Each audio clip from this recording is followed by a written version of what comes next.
What's going on, everyone? I'm Zero, and welcome back to Zero Two, where today I've got another deck profile for you.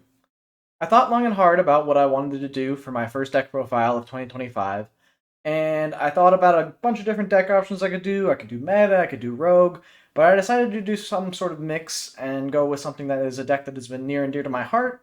It has gotten tops in the recent past, but not in the past couple events, but it's still a deck that I think could do very well in the current format.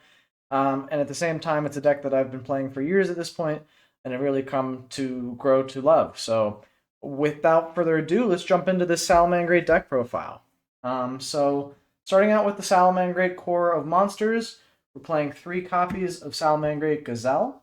This is the heart and soul of the deck. It's a level 3 Fire Cyberse. They'll all essentially be Fire Cyberses. But Gazelle allows you to win a Salamangreat monster sent to your graveyard. That can be from deck, that can be from field, that can be from hand. Basically, anytime this occurs, you can activate this effect while it's in your hand to special summon itself for free. And then when it's normal or special summoned, it allows you to send a Salamangreat card from your deck to the graveyard. It's the absolute best card in the deck. It's a starter, it's an extender, it's the heart and soul of all of your combos. Absolutely don't play less than 3. Its partner in crime, the second best level 3 in the deck, is Salamangreat Spinny. We play 3 copies of this because we want to access our rank 3 as often and consistently as possible. Spinny is also a level 3 Fire Cybers, and if you control a Salamangreat while it's in your graveyard, you can special summon it back for free. Additionally, while it's in your hand and you control a Salamangreat, you can discard it to make that Salamangreat give 500 for the rest of the turn. So it has that weird attack manipulation, but the main utility of this card is it can easily get itself into the graveyard and then revive itself from the graveyard essentially for free, making it a fantastic level 3 extender in the deck, something you will want to see in most of your hands. The next best Salamangreat card, in my opinion, is one of the best starters in the deck, and that's 3 copies of Salamangreat of Fire. It's a level 2 Fire Cyber, so it can't make your rank 3, but on normal or special, it gets to add a Salamangreat monster from your deck to your hand. So this searches your Gazelle, it searches your Spinny, whatever you're missing. It could be one of your one-of extenders that you need to search. Super, super powerful card. Triggers on normal or special, so there are multiple different ways to bring this out, either to start your combo or to extend your combo. And then it does have a niche grave effect as well, while it's in the graveyard. You can banish it when a Cyberse monster you control battles to destroy your monster, the battling Cyberse one, at the start of the damage step. Why would you want to do that? That's a great question. We'll get to that when we get to the extra deck, but for now, just understand that you have that as some utility. It can dodge damage is another great instance because it's at the start of the damage step. If you destroy your own monster, their opponent doesn't get replay. So it can save you a couple life points, but there's even better utility that we'll get to in a second. But those are the main 3 of Salamangreats that we play. Onto the one of utility Salamangreats, we've got one Salamangreat Jack Jaguar. This is a level 4 Fire Cybers that gets piercing, which kind of does come up, but almost never does. The more important part of this card is while it's in your graveyard, you can shuffle back a Salamangreat monster you control into the deck, and then special summon him back to the field to a link arrow Salamangreat link points to. So another free body extender in the graveyard allows you to extend with extra link fodder to build up and climb through your links to establish your main board. Super important. Consider playing 2 of this, but 1 is totally fine, especially with given how searchable it is from the deck. Another one I'll be play is Salamangreat Foxy. This card on normal summon gets to excavate the top 3 cards of your deck and add a Salamangreat card from among them to your hand. So definitely not as good as Fire, where it can search a monster for free, any monster you want. But this does let you get additional spells or traps that are Salamangreats in addition to the monsters. So this can be better in some scenarios, but the more important part is its grave effect, where if you control a face-up spell or a trap on the field, which you almost always do because you can search your field spell for free during your main combos, you can discard a Salamangreat card, special summon this guy back from the graveyard, and destroy a spell and trap on the field. So that doesn't have to be the one that you control that's face up. That can pop any of your opponent's annoying floodgates or stuff that's on the field that you want to get rid of. Foxy comes up quite a bit for that second effect, and definitely is worth playing at 1. I play the one of Salamangreat Falco. This, if it's sent to the graveyard, can target a Salamangreat spell or trap in your graveyard and reset it. It also has an effect while it's in the graveyard. You can bounce a Salamangreat you control from field to hand to special summon them from the graveyard. you're almost always using that reset the spell and trap effect. This is if you've gone through a couple of your spells, or if you're using Gazelle's effect on your opponent's turn, you may want to send a Falco to reset one of your spells and traps to use on your subsequent turn. So it does come up, although a lot less so than the other Salamangreats. But it's nice to have in there in case you need to grind through stuff. We play one Salamangreat Mirror. This wasn't an inclusion for a while, but now that we have so much searchability in terms of of fire, circle, which we'll get to, stuff like that, mirror can be a nice one of to play in the deck that you can search if you're scared of or want to play around Nibiru. Because when it's in your hand, you can discard another Salamangreat card to special summon himself for free. He also is just a free extender. If he's ever added from deck to hand, you can summon him for free. But a lot of times I like to hold him in hand in case my opponent tries to Nibiru me or break my board some other way with some hand trap. Mirror can push through a lot of those kind of interactions, helps you build more link fodder in case you need it. And is overall just a nice card to have. Doesn't come up in every matchup, but when it does come up, it feels really, really great, so I wouldn't cut it. And then we have Salamangreat Weasel. Does a similar job to Mirror, because if you have 2 or more Salamangreat monsters in your graveyard, you can special summon this card from your hand for free, which is super, super nice. Again, another way to play through Nibiru, gets you extra material, something you can search throughout the course of your main combo if you have most of your pieces already. And then if it's in the graveyard and a Synchro, Fusion, Link, or Xyz Salamangreat hits the board, that means even if you use him as material or if he's already in the graveyard while you link him off, you can target another salad in your graveyard, special summon it to your opponent's field, and then shuffle this guy back into the deck and draw one. So it gives you an extra draw one. This effect does come up sometimes. It used to come up a lot more when we were playing 3 Rivalry, 3 Gozen, but spoiler alert, we're not doing that. Now that those are both limited, it's a lot less worth playing around that. But still, Weasel's a fantastic extender, fantastic way to play around Nibiru and through Nibiru and stuff like that. And so wouldn't cut him as well. And then an honorary Salamangreat monster, another fire cybers, is Code of Soul. Code of Soul is in here because if you control a Link monster, you just get to special summon them for free. And then during your main phase, you can make it so that you get to use the reincarnation link of your Salamangreats for free. What that means is that you can link summon a Salamangreat link monster using one with the same name as the whole material, so it skips all the building of extra monsters on board you need to do to get them back out there. And all of the Salamangreat links, when we get to them, will give you bonus effects if they've been link summoned using a monster with the same name that they already had. So we'll talk about those when we get there, but just know that this allows you to do it an additional time because the field spell used to be the only way you could cheat out that extra, they call it a reincarnation summon in the anime, so I'm going to keep referring to it as that. And so now Code of Soul gives you an additional way to do that. And then during your opponent's main phase, you can banish him from the graveyard as a quick effect to immediately link summon a Link through your higher Cybersuit Link monster. So that comes up more often in some other builds of the deck. You can still do that in this build to some effect, but for the most part, you don't really use that. It's just a nice extender. It's searchable off Signet Mining, which, again, spoilers, we're playing, and is a nice way to give you an extra reincarnation summon, especially really nice going second if your opponent knows to try and pop the field spell, or going first if they know to try and stop you from getting to the field spell. Code of Soul can act as an additional way to give you that reincarnation summon that you need. But that's all of the monsters. We're going to go ahead and move on to the spells and traps. So for the spells and traps, we are playing the one of Salamangreat Sanctuary. This is a field spell. Again, kind of the heart and soul of the deck. A lot of its main combos and plays revolve around this card's effect, which basically says that if you link summon a Salamangreat Link monster, you can use one Salamangreat Link monster you control with the same name as the entire material.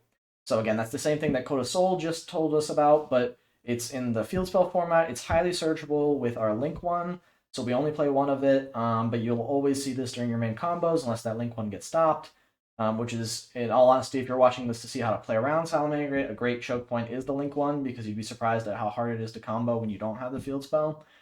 It has a unique, weird battle mechanic as well, where if you attack, or if actually any battle occurs with one of your monsters, you can make one of your link monsters attacks 0 and then gain life points equal to its attack.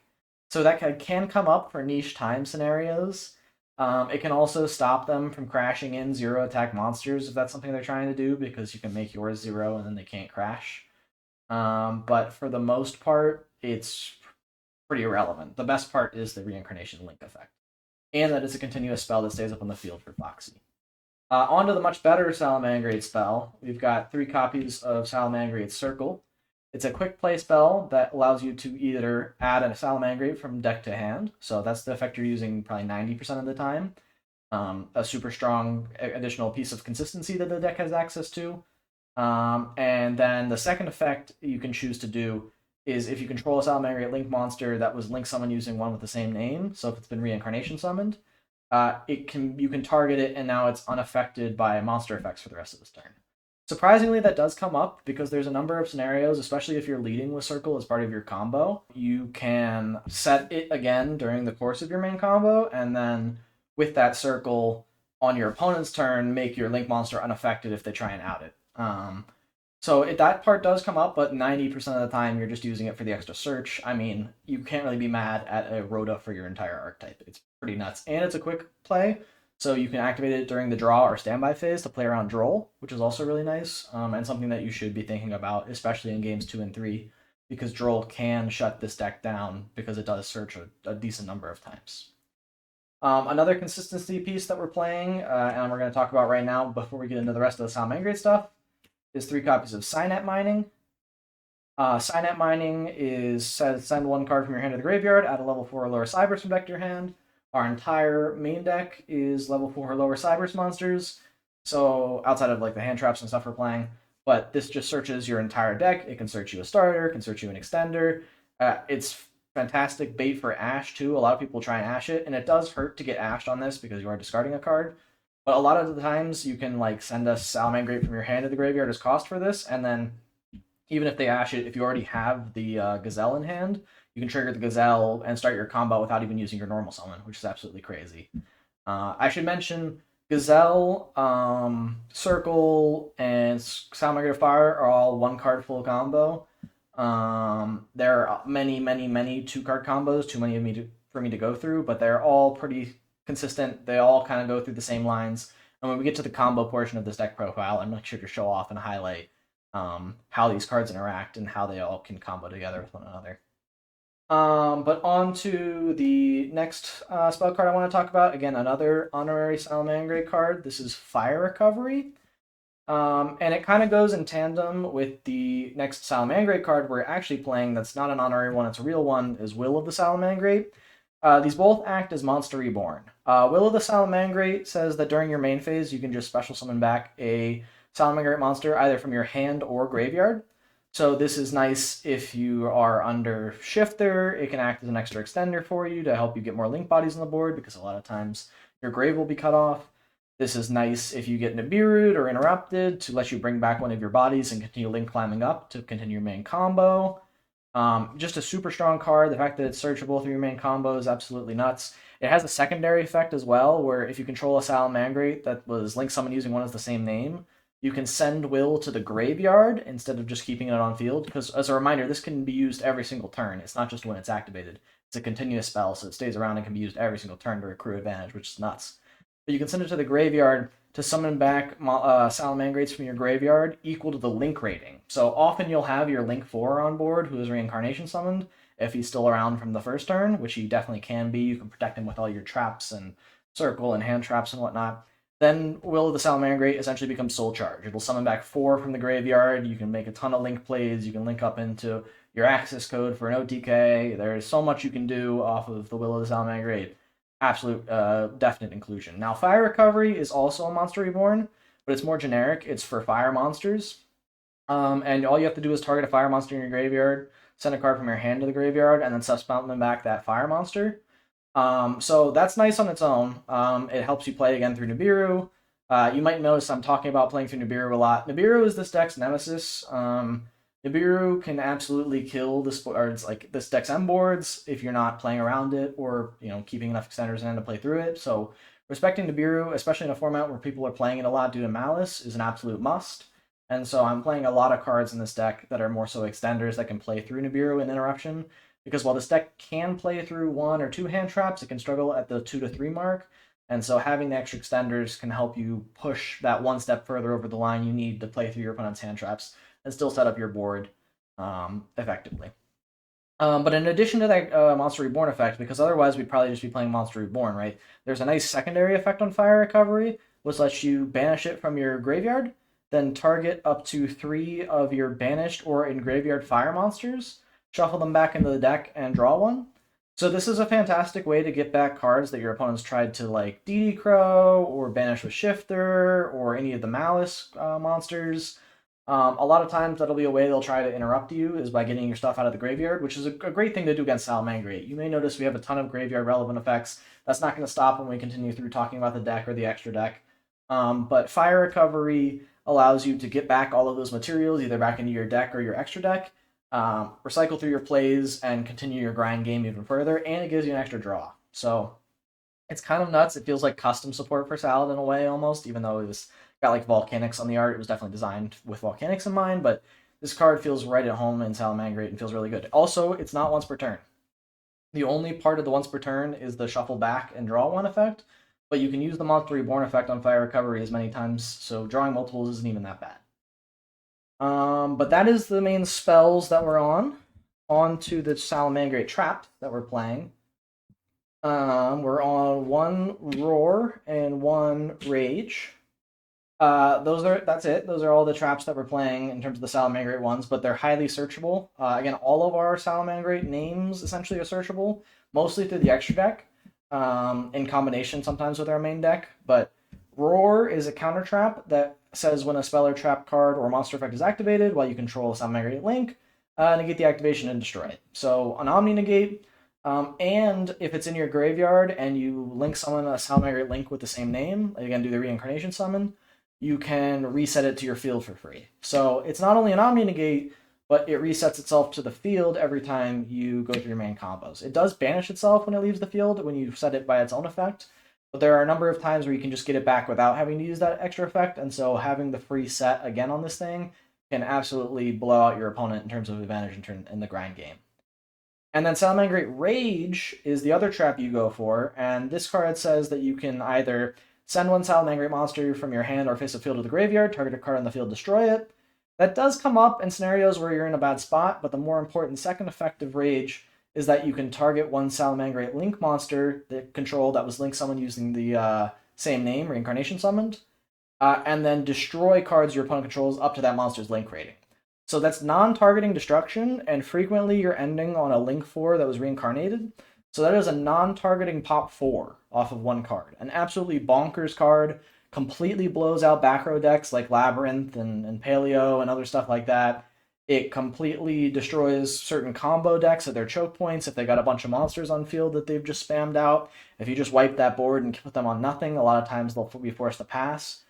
Rage is an absolutely bonkers card, and again, you can keep getting it back every turn from your graveyard. I'll explain how that when we get to the extra deck, but these 2 cards in tandem, when you can set them both up, are absolutely nuts.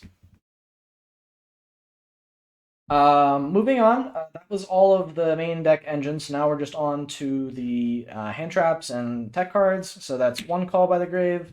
All of the Mulch Armies are still around.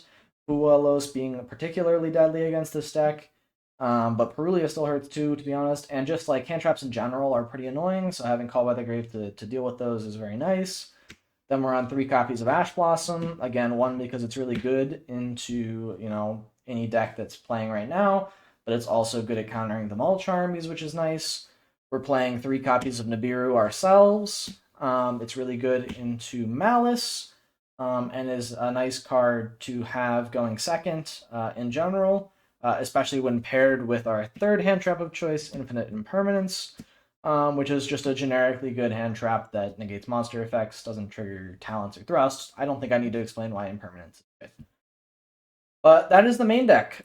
It's 40 cards, pretty clean. There are some things you could change to customize it. For example, if you wanted more hand traps, I'm only on the 3 ofs and the 1 Call by the Grave for the flex slots. But if you want to cut down on any combination of mining, Fire Recovery, Code of Soul, and Will of the Salamangreat. Cutting those down to like 2 or 1 copies a piece can open up 2 or 1 or 2 extra full hand trap slots that you can be playing. So definitely a possibility. You're just trading like consistency and extenders for hand trap slots, which is totally fine to do. I think this deck, one of its advantages is that it has so many like 1 or 2 card combos that are hyper consistent and can put out your full end board. So having extra backup to support that is very nice. But I opted for this deck profile to show off the more consistent variant that I've had more success with because I feel like consistency, especially in a long-term like regional or YCS run, is what's going to get you the win rather than those extra couple hand traps, in my opinion. But again, that's format dependent, and this deck changes a lot given the what the format is playing. It's very resilient, and so I would be adjusting this to match your format as is appropriate. That being said, let's go ahead and move on to the extra deck. So, for the extra deck, starting with the Salamangreat monsters, we're going to start out with the Salamangreat Link 2, which is kind of interesting. We could start with the Link 1. They're both equally important to the deck. But we'll start with the Link 2, Salamangreat Sunlight Wolf. Sunlight Wolf is a Link 2 Fire Cybers that requires 2 fire effect monsters. And when a monster is normal or special summoned to a zone he points to, you can target a fire monster in your graveyard, add it back to your hand. You're prevented from using its effects for the rest of the turn, but this means that you can recycle your Gazelle to use again for other turns. You can recycle your Salamander to fire to use for other turns. You can recycle Ash Blossom and use that again on the next turn to hamper your opponent every turn. And as if that wasn't good enough, if Salamangreat Sunlight Wolf is on the board and you've made him using another copy of Sunlight Wolf, so either via the reincarnation effect, or because he's a Link 2, you can typically just use a Sunlight Wolf and another monster to make him again. He can target a Salamangreat spell or trap in your graveyard and add it back to your hand. So that's 2 pieces of recursion off of just 1 card. He's a free, essentially +2. Absolutely nuts. The heart and the soul of the deck makes the deck run super, super strong, and you do tend to go through at least 2 in a turn, sometimes 3, especially if the course of a grind game duel, the third one comes up. So this is a card you could consider cutting to 2, but for the most part, I find that 3 feels a lot better. On to the Link 1, and this is really a non-negotiable 3 of. I go through 3 almost every game, sometimes even all in one going first turn, depending on how the hand traps lie, but a lot of times on turn 3, I need the third Balinks. I go through 2 a lot, so you'll definitely see that having as many of this card as possible is important. It's a Link 1, and it just requires 1 level 4 or lower Cybers monster, so all of your main deck monsters essentially turn into Balinks. And then when it's Link summoned, you get to add a Salamangreat Sanctuary, your field spell from deck to hand, so just a free searcher for the field spell. And then if a Salamangreat card would be destroyed by battle or card effects, you can banish it from your graveyard to prevent that destruction. So notably, that's not an activated effect. It's a substitution effect that occurs during when the monster will be destroyed. So it's not something your opponent can try and like mid-chain negate. It doesn't activate, so it just kind of resolves. It's free insulation and protection for your board because you'll make it through your main combo to search the field spell anyways. Absolutely crazy. You definitely want to end your turn with at least 1 of these engraved, and can play around a number of hand traps like Ghost Ogre or any of the hand traps that negate and destroy, because failing can at least stop the destruction and keep the body on board, which is nuts. The next Salamangreat extract monster we're going to talk about is Salamangreat Mirage Dahlia.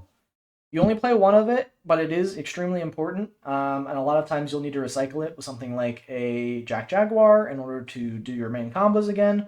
But it's a rank 3 that requires 2 level 3s, so it's generic. Any of your level 3s can go into it. That includes like a normal summon to Ash Blossom if you're super desperate. And you can attach a material from this card to special summon a Salamangreat monster from your deck in defense position. Doesn't negate the effects, so you're free to use whatever effects that monster had. It just has to go in defense position. It does lock you into fire effect monsters for the rest of the turn. I should mention as well at this point that Salamangreat of Fire locks you into special summoning monsters that are fire for the rest of the turn. Now, notably, we're on like 90% fires, so that shouldn't be too big of a problem for you. But keep in mind that Mirage Dahlia can lock you out of some of your extra deck tools like Access Code if you decide to go for it.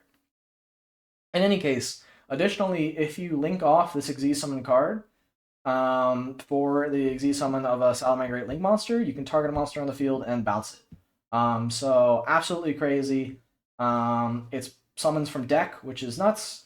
Super accessible because you're playing so many free level 3 extenders, and is as a bonus if you're going second into a board, or if you use the Weasel effect to give them a body on board. You can bounce it back to your own hand and then get extra value off the Mirage Dalio. Just super, super crazy.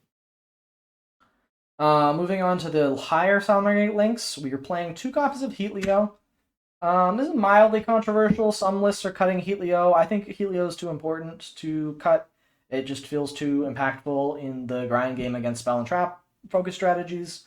But it's a Link 3 that requires 2+ fire effect monsters. And if Link summon, target a card in your opponent's battle and trap zone and shuffle it back into the deck. So it's non-destructive removal for your opponent's spell and traps in case they're being protected by destruction or something, like a Hugin or whatever, protecting your cards from destruction.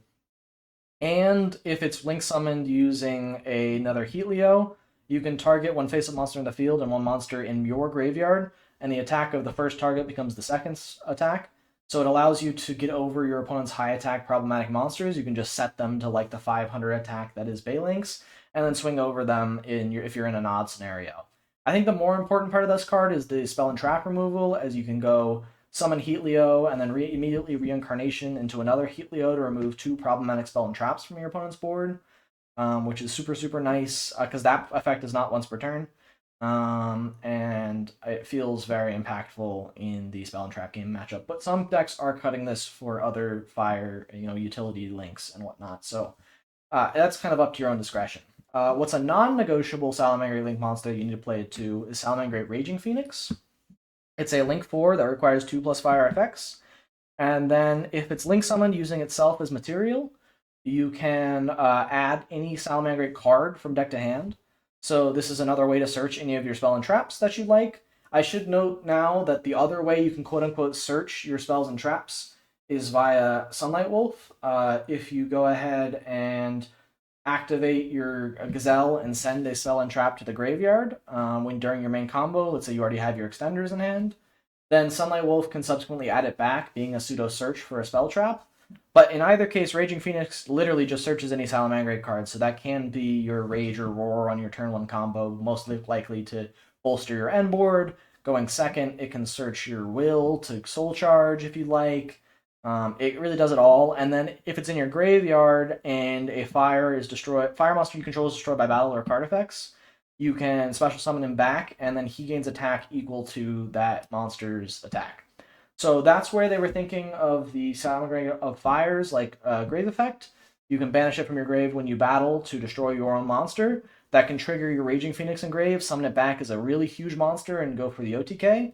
It makes it super, super easy to go for lethal with this deck, especially because it's really easy to break your opponent's board with stuff like Mirage Dalio, and stuff like Foxy, popping the spells and traps and monsters. And then a Raging Phoenix can just come in and clean up the game by dealing a ton of damage by itself. Super, super impactful, great part of your end board, great card to have in the graveyard. Definitely need to play 2 because you need to be able to proc its relink effect, essentially. Now on to what I consider an honorary Salamangreat Link, although something that is certainly not foreign to other decks of the past couple of years or so, is Promethean Princess. Promethean Princess is a Link 3 that requires 2+ effect monsters, and then during your main phase can special summon back a fire monster from your graveyard, so a free extra body for your entire Salamangreat, core. They're all fires. You're not allowed to summon anything but fires, but most likely you're just using this as a bridge to get up into Raging Phoenix, which is super nice. And then additionally, while it's in your graveyard and your opponent special summons a monster, you can banish it, or not banish it, sorry, you don't banish it. You target a fire you control and a monster they control, destroy both of those, and special summon it back. So a lot of times you're in a scenario where you're using Promethean Princess, popping your opponent's summoned monster, and then Promethean Princess comes back. Additionally, because you just popped a fire, that'll trigger your Raging Phoenix that was in graveyard, and that can special summon it back, and now you've got 2 huge bodies on the board that your opponent needs to deal with, especially if that was combo ending for them, like if they just had to pass in that scenario, the OTK is essentially free. But yeah, this is like an honorary Salamangreat card in my opinion. It fits so nicely in the deck, makes all of the main combo lines super streamlined now. You always want to go through Promethean Princess because the Grave effect is so impactful, and it demands a response from your opponent essentially because it's so good. So definitely playing this card. Would even consider potentially bumping it to 2, but 1 is fine for everything you really need. And you can get it back with something like Fire Recovery as well. We're also on 1 Hita. We're a fire deck. If your opponent ashes you, you can always make Hita and link up into the Promethean Princess and do your full combo into Raging Phoenix. So sometimes you kind of like getting ashed in certain scenarios, but in either case, fire is a type that's going to be around for quite a while regardless. I mean, Fire King's still around. Again, Ash is omnipresent, so Hita does come up in certain scenarios and can definitely get you that extra link body that you need to make your Promethean Princess. Oop, sorry about that. We're on the non-fires, 1 Splash Mage. It's a Link 2 that requires 2 Cybursts and just gets to special summon back a Cyburst from your grave in defense position, but you are locked into Cybursts for the rest of this turn. All that locks you out of is Hita and the Promethean Princess, but you're mainly using this to go bridge up into Access Code if for some reason you've already gone through your Promethean Princess, or you can't really use the Promethean Princess to bridge into Access Code because the fire locks you. So using Splash Mage is a way to get up into Access via like Heatleo or something like that. Sometimes you just need the extra material, and this can easily clean up boards and go for OTK as well. So couple different options for OTK, but for the most part, this is what the extra deck looks like. Again, non-negotiable, non-negotiable, non-negotiable, kind of negotiable, non-negotiable, kind of negotiable. So there is some flex. You could play SP, but for the most part, I think this is pretty streamlined and fine. I've been happy with this extra deck. And yeah, so that's what the whole deck looks like. I'm going to go ahead and get everything set up for the combo portion of the deck profile, so don't go anywhere. Okay, so we're back and ready for the combo, and like I said, it's just a 1-card combo. This could be Salamangreat of Fire, this could be Gazelle, and we're going to use Circle here because it's just slightly better and shows off the strength of this deck in terms of how much recursion and advantage you get. Again, ton of 2-card combos, and they all boil down to essentially the same combo. It just kind of changes around the ordering and steps you'll need to take to get there. So without further ado, I'm just going to show it off to you and talk through what we're going to be doing. So we'll go ahead and start by activating Salamangreat Circle. Again, you can do this in the draw phase because it's a quick play to play around Droll slightly. So we'll go ahead and activate its effect to add a Salamangreat monster from deck to hand. And in this scenario, we're going to be grabbing Salamangreat of Fire. Now in our main phase, we'll go ahead and normal summon our Salamangreat of Fire and activate its effect, searching for a Salamangreat monster. Again, this locks us into special ending fire monsters for the rest of this turn, but that's not going to be a concern. And we're going to go ahead and add our Salamangreat Gazelle from deck to hand. We'll then link off the Salamangreat of Fire and special summon our Link 1 Salamangreat Baylynx. From this position, we're going to be activating Salamangreat Baylynx as Chain Link 1 to search for the field spell.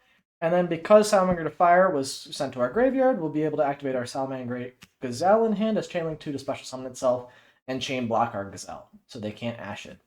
Now, notably, this is a difference between the TCG and then the OCG and Master Duel, because Master Duel uses the OCG rule set.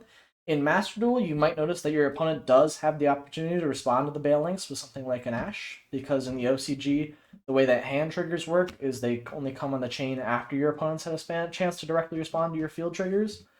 But in the TCG, you are allowed to directly chain block. So always double check with your head judge, but this is how it works in the TCG. If you were playing in the TCG, these activate on the same chain link and go immediately as the turn player before your opponent has a chance to respond.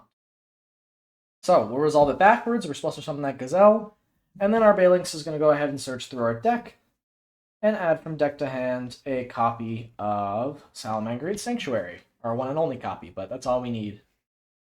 Now on a new chain, because Salamangreat Gazelle was special summoned, we can go ahead and activate his effect to send a Salamangreat card from deck to graveyard.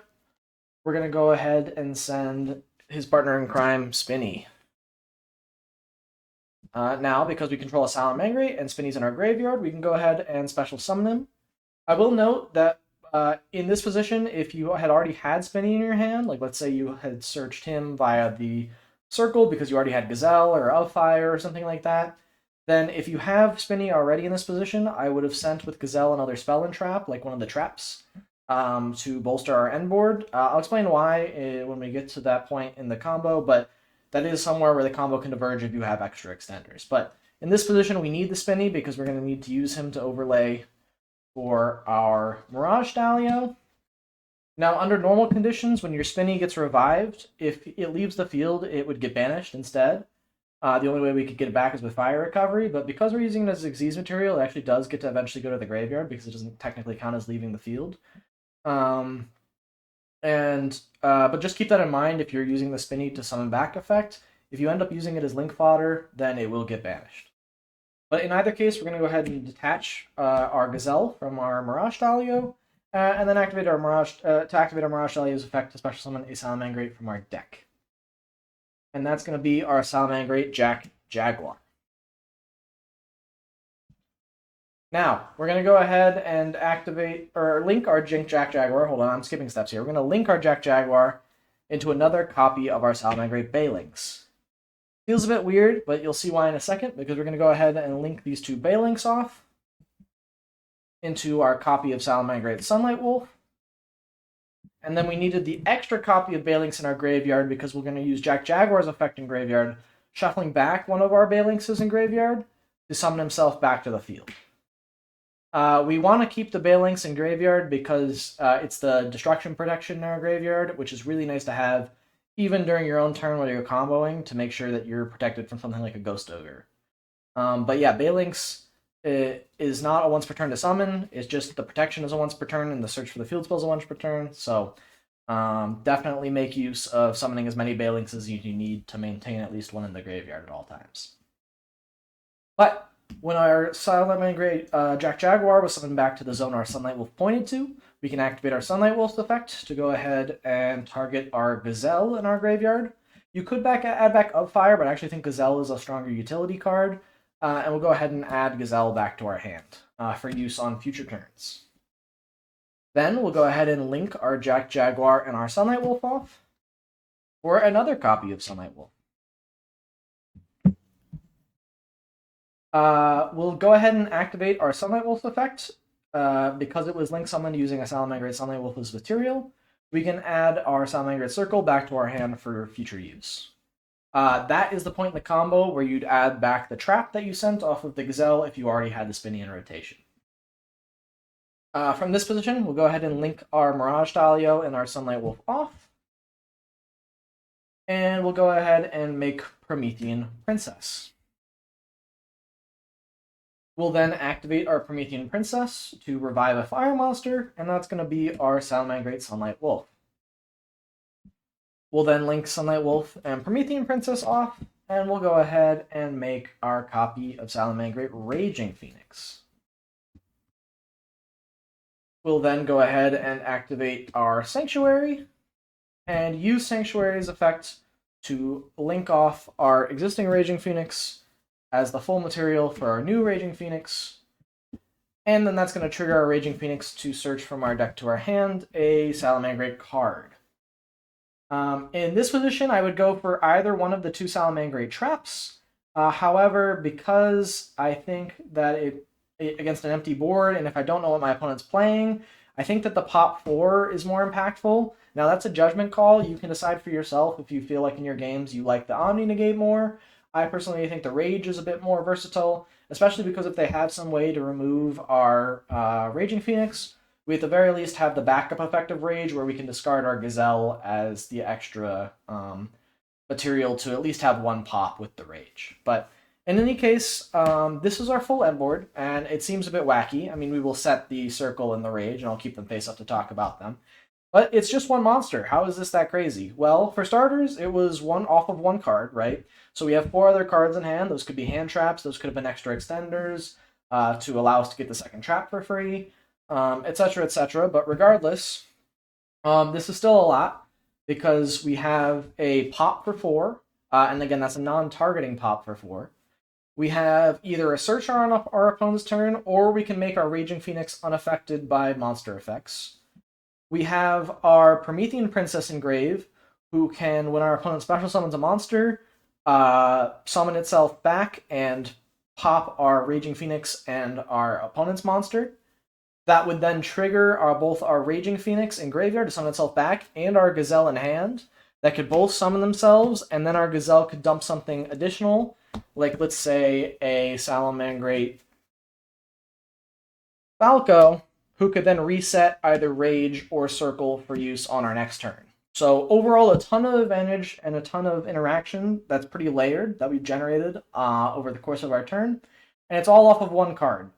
This deck has a ton of ways to play through hand traps with all of the extenders. It plays its own hand traps and tends to draw a number of cards during its main turn if you open some of those extenders. So you can certainly end up a scenario where you're up +8, +9. I've been up like +11 off of my first turn, just in pure card advantage. And I think that's where this deck excels, because you have so much card advantage that you're generating. Additionally, we've set up our graveyard extremely well. Like, we have Spinny in graveyard for next turn to revive himself for free. We have Jack Jaguar in graveyard who can essentially revive himself for free. We've got Of Fire to do some nasty damage calc shenanigans with our opponent. Just a whole ton of stuff in terms of interaction that we have. And that's all off of one card, which is just absolutely nuts. But yeah, that's the main bread and butter combo. The idea is to be getting to your Mirage Stalio as early and often as possible. It can diverge with whether or not you started with Of Fire, because Mirage Stalio can totally just summon the Of Fire from deck, and the Of Fire can search like a Weasel or just like a Weasel from deck to extend if you needed to, or a Mirror, a Weasel or a Mirror to extend. And that can absolutely change the line slightly, but for the most part, you're always linking up with Promethean Princess into the Link 4, searching one of your traps, assuming you might have the other one already in rotation. Again, there's just tons of great ways to make pretty insane boards. And I would say like 90+% of hands end with this end board where you also have the Roar on field, because it's so easy to have that extra extender that you need to make the rank 3 with the Gazelle, so the Gazelle can be free to send the Roar. And then the Roar can reset itself for free when you link with the Raging Phoenix, which is absolutely crazy. But yeah, that's where the deck is at. That's all I really have to show you for it, so thank you so much for watching. If you liked this video, go ahead and drop a like on it if you like this kind of content. And if you want to see more of this type of content, I've got plenty of other deck profiles up on my YouTube channel already, and there's plenty more where this came from in the future. We'll be releasing a ton of decks profiles in the coming months, so go ahead and subscribe to the channel so you don't miss any of those. If you have ideas for future decks you'd like to see in deck profiles, definitely let me know down in the comments. I read every comment and would love to know your guys' feedback. Additionally, if you think there are ways I can improve, also let me know down in the comments, especially if you didn't like the video and you had some stuff you wanted to say about that. I'd love to talk about that more down in the comments too, because at the end of the day, I'm making these videos for you all. Thank you so much for watching, and I will see you in the next one. Bye!